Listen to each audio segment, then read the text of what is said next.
예, 이번에는 일본 쪽 분위기 어떤지 한번 들어보겠습니다. 1심과 다른 상소심 결과가 나오자 일본 상당히 당혹스러워하고 있다고 하는데요. 윤서령 일본 도쿄 특파원이 연결돼 있습니다. 자, 윤 특파원, 일단 일본 정부가 우리가 패소한 게 아니다 이런 입장을 밝혔다고 하네요. 그 어떤 내용입니까? 네, 오늘 오전 스가 요시히데 관방장관의 기자회견에서 나온 말입니다. WTO 상소심 결정이 일본 식품의 안정성을 부정한 것은 아니라고 주장하면서 나온 말인데요. 직접 들어보겠습니다. 韓国の安全基準を十分クリアするものであるとの一審の事実認定は維持されております。したがって本件事案について我が国が敗訴したとのご指摘は当たらない。 네, 또 상소심 판결이 1심 패널 판단에 오류를 지적한 것뿐이라고 강변하기도 했습니다.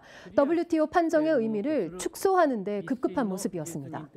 예, 그러다 보니까 이제 일본은 계속해서 한국을 향해서 우리나라를 향해서 규제를 풀어라, 규제 해제를 요구할 방침이라고 하죠. 네, 한국의 규제가 적절했다라는 WTO의 이번 결정에도 불구하고 일본은 계속해서 수입 규제의 전면적인 철폐를 요구해 나가겠다는 입장입니다. 특히 한국 정부가 수입 규제를 항구적으로 유지하겠다고 하자 이에 대해서 고노타로 외무상은 연간 750만 명의 한국인 관광객이 일본에 와서 음식을 먹고 있는데 수입 규제는 의미가 없다라는 말까지 했습니다. 이 한국의 수입 제한을 풀라는 외교적 요구를 앞으로도 강하게 해나가겠다라는 강한 압박의 의미로 풀이됩니다. 예. 자, 1심 결정이 나왔을 때는 상당히 환영했던 모습 기억을 하고 있는데 이번 세계무역기구의 판정 내용 선뜻 수용하지 않으려고 하는 거는 아무래도 그만큼 이번 결과를 예상하지 못했기 때문이 아닐까 싶기도 하군요. 네, 아사히 신문은 오늘자 석간에서 일본의 오산으로 패소했다라고 전했습니다. WTO가 한국의 재량권을 인정한 것은 예상 밖이었다는 겁니다. 오늘 새벽 1심을 뒤집는 결과가 나오자 고노타로 외무상은 새벽에 긴급 담화를 발표하고 외무성과 수산청 관계자가 이 총리관저에서 모여서 긴급 회의를 했다는 얘기도 들려왔습니다. 외무성의 한 간부는 이 상정 밖의 결과다라면서 당혹감을 감추지 못했다고 요미우리 신문은 전했습니다.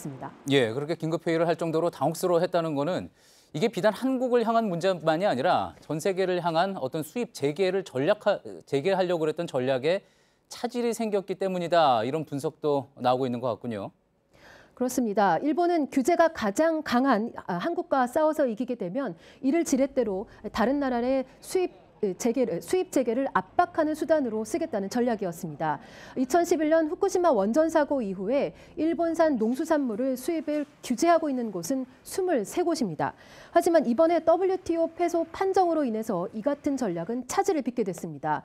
특히 2020년 도쿄올림픽을 앞두고 이 동일본 지역의 부흥을 최우선 과제로 여겨왔던 아베 정권으로서는 타격을 입을 수밖에 없는 상황입니다.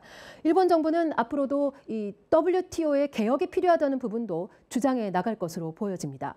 지금까지 도쿄에서 JTBC 윤서령입니다.